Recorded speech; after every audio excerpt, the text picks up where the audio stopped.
ಭಾರತ ವಿದ್ಯಾರ್ಥಿ federation SFI ಸಂಘಟನೆ 16ನೇ ರಾಜ್ಯ ಸಮ್ಮೇಳನ ಚಿಕ್ಕಬಳ್ಳಾಪುರ ನಗರದ ಕೆಇಬಿ ಸಮುದಾಯ ಭವನದಲ್ಲಿ ಇಂದಿನಿಂದ 3 ದಿನಗಳ ಕಾಲ ಪ್ರಾರಂಭಿಸಲಾಯಿತು. ಇದಕ್ಕೂ ಮುನ್ನ ನಗರದ ಒಕ್ಕಲಿಗರ ಕಲ್ಯಾಣ ಮಂಟಪದಿಂದ ಸಾವಿರಾರು ವಿದ್ಯಾರ್ಥಿಗಳ ಬೃಹತ್ ಮೆರವಣಿಗೆ ನಡೆಸಲಾಯಿತು. ಬಳಿಕ ನಗರದ ಕೆಇಬಿ ಸಮುದಾಯ ಭವನದ ಆವರಣದಲ್ಲಿ ಹಮ್ಮಿಕೊಂಡಿದ್ದ ಬಹಿರಂಗ ಸಮಾವೇಶವನ್ನು ರಾಜ್ಯ ಜಾನಪದ ಅಕಾಡೆಮಿ ಅಧ್ಯಕ್ಷ ಖ್ಯಾತ ಸಾಹಿತಿ ಗೊಲ್ಲಹಳ್ಳಿ ಶಿವಪ್ರಸಾದ ಹಾಗೂ ಪದ್ಮಶ್ರೀ ಪ್ರಶಸ್ತಿ ಪುರಸ್ಕೃತ ಪಿಂಡಿ ಪಾಪನಹಳ್ಳಿ ಮುನಿವೆಂಕಟಪ್ಪ ಚಾಲನೆ ನೀಡಿದರು. ಉದ್ಘಾಟನೆ ಭಾಷಣ ಮಾಡಿದ ಜಾನಪದ ಅಕಾಡೆಮಿ ಅಧ್ಯಕ್ಷ ಗೊಲ್ಲಹಳ್ಳಿ ಶಿವಪ್ರಸಾದ್, ಧರ್ಮ ರಾಜಕಾರಣ ನಡೆಯೋದಿಲ್ಲ, ಬದಲಾವಣೆ ಜಗತ್ತಿನ ನಿಯಮ, ಬೆಳಕು ಆದ ಮೇಲೆ ಕತ್ತಲು ಬರೋದು ಎಷ್ಟು ಸತ್ಯವೋ ಬದಲಾವಣೆಯೂ ಅಷ್ಟೇ ಸತ್ಯ. ನಾಜಿ ಇಸಂ ಭಾರತ ದೇಶದಲ್ಲಿ ನಡೆಯೋದಿಲ್ಲ, ಮುಸಲೋನಿ ಹಿಟ್ಲರ್ ಕಾಲ ಮುಗಿದು ಹೋಗಿದೆ. ಭಾರತ ಸಾಧು ಸಂತರು ವಿಜ್ಞಾನಿಗಳು ಪ್ರಗತಿಪರರು ಇರುವಂತಹ ಕಡೆ ಹಿಟ್ಲರ್ ಪ್ರವೃತ್ತಿ ನಡೆಯೋದಿಲ್ಲ.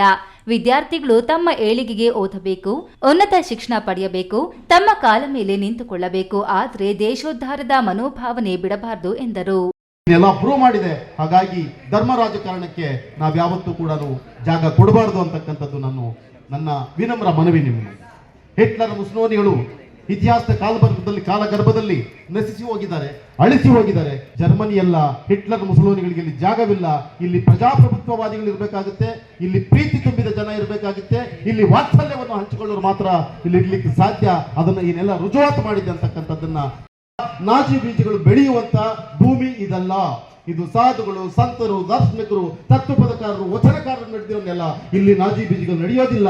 ನಾಜಿ ಬೀಜಗಳು ಏನಿದ್ರು ಜರ್ಮನಿಯಲ್ಲಿ ಮಾತ್ರ ಸಾಧ್ಯ ಅಂತಕ್ಕಂಥದ್ದನ್ನ ನೀವೆಲ್ಲ ಕೂಡ ಸಾಬೀತುಪಡಿಸಲಿಕ್ಕೆ ಇಲ್ಲಿ ಬಂದಿದ್ದೀರಿ ಅಂತ ಅಂದ್ಕೊಂಡಿದ್ದೀನಿ. ಓದ್ಬೇಕು, ನಾವು ದೊಡ್ಡವರಾಗಬೇಕು, ವಿಜ್ಞಾನಿಗಳಾಗಬೇಕು, ಡಾಕ್ಟರ್ಗಳಾಗಬೇಕು, ಏನೆಲ್ಲ ಆಗ್ಬೇಕಂತ ಕನಸು ಬೇಕು ನಮಗೆ. ಆದರೆ ನನ್ನ ದೇಶ ಅಂತಕ್ಕಂಥದ್ದು ಕೂಡ ಇರಬೇಕಲ್ಲ. ಸಮ್ಮೇಳನ ಸ್ವಾಗತ ಸಮಿತಿ ಅಧ್ಯಕ್ಷ ಡಾಕ್ಟರ್ ಅನಿಲ್ ಕುಮಾರ್ ಮಾತನಾಡಿ, ರಾಷ್ಟ್ರಕವಿ ಕುವೆಂಪುರವರು ಬರೆಯುತ್ತಿರುವ ಕಾಲಘಟ್ಟದಲ್ಲಿ ನಡೆಯುತ್ತಿದ್ದ ಬದಲಾವಣೆಗಳೇ ಅಷ್ಟೊಂದು ರೋಮಾಂಚಕವಾಗಿತ್ತು.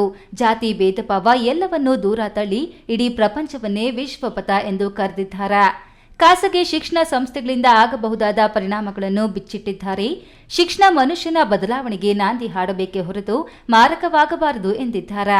ಅವರ ಪರಂಪರೆಯಲ್ಲಿ ಸ್ವಾತಂತ್ರ್ಯ ಹೋರಾಟಗಾರರ ಭಗತ್ ಸಿಂಗ್ ಹಾದಿಯಲ್ಲಿ ಬೆಳೆದು ಬಂದಿರುವ ಚಟುವಟಿಕೆಗಳನ್ನು ಎಸ್ಎಫ್ಐ ಸಂಘಟನೆ ಬೆಳೆಸಿಕೊಂಡು ಬರಬೇಕಾಗಿದೆ ಎಂದು ಕರೆ ನೀಡಿದರು. ಆದರೆ ನಮ್ಮ ದೇಶದ ರಾಷ್ಟ್ರಕವಿ, ಜ್ಞಾನಪೀಠ ಪ್ರಶಸ್ತಿಯನ್ನು ಪಡೆದಂತವರು ಕುವೆಂಪು ಅವರು ಶಿಕ್ಷಣದ ಬಗ್ಗೆ ಏನು ಹೇಳಿದ್ದಾರೆ? ಯಾಕೆಂದ್ರೆ ಇವರೆಲ್ಲರೂ ಸುಮ್ಮನೆ ಮಾತಾಡೋರಲ್ವಲ್ಲ, ಸುಮ್ಮನೆ ಬರೆಯೋರಲ್ವಲ್ಲ. ಅವರ ಕಾಲಘಟ್ಟದಲ್ಲಿ ನಡೀತಾ ಇರ್ತಕ್ಕಂಥ ಸಾಮಾಜಿಕ ಬದಲಾವಣೆಯನ್ನ ಅವರು ಗುರುತಿಸಿ, ಸಮಾಜದಲ್ಲಿ ಯಾವ ರೀತಿಯಾದಂತಹ ಶೋಷಣೆ ಎಲ್ಲೆಲ್ಲಿ ನಡೀತಾ ಇದೆ ಅಂತೇಳಿ ಅವರು ಗಮನಿಸಿದ ನಂತರ ಅವರ ಬರವಣಿಗೆಯಲ್ಲಿ ಅದನ್ನು ಹೊರಗೆ ತಂದಂತಹ ಮಹಾನ್ ಲೇಖಕರು, ಸಾಹಿತಿಗಳು ಇವರೆಲ್ಲರೂ ಕೂಡ.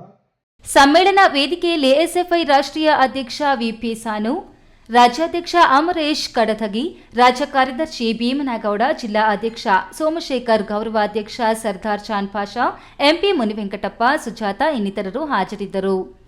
ಕೆಎಸ್ ನಾರಾಯಣಸ್ವಾಮಿ, ಈ ನ್ಯೂಸ್ ಟಿವಿ, ಚಿಕ್ಕಬಳ್ಳಾಪುರ.